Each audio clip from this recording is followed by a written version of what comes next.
महायुतीत सहभागी होण्याआधी अमित शहांसोबत केल्या 10 बैठका। दिल्लीत पत्रकारांशी मारलेल्या गप्पांमध्ये दादांची कबुली। खास मास्क आणि टोपी घालून करायचे दिल्ली दौरा।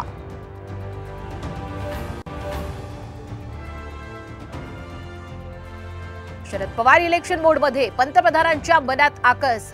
मोदींवर थेट टीका। तर 70 दिवसात आचारसंहिता लागू होणार, कार्यकर्त्यांना कामाला लागण्याचं आवाहन।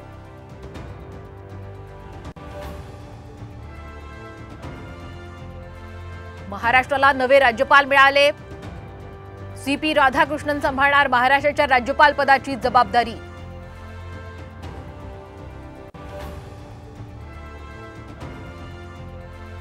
विधानसभेचे माजी अध्यक्ष आणि भाजप आमदार हरिभाऊ बागडे यांच्यावर नवी जबाबदारी। राष्ट्रपतींकडून राजस्थानच्या राज्यपाल पदावर नियुक्ती।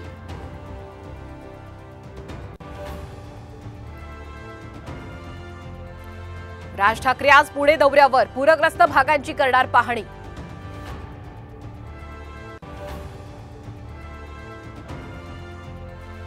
विधान परिषदेच्या नवनिर्वाचित आमदारांचा आज शपथविधी। महायुतीचे 9 तर मवियाचे 2 आमदार यांना नीलम गोरे देणार शपथ।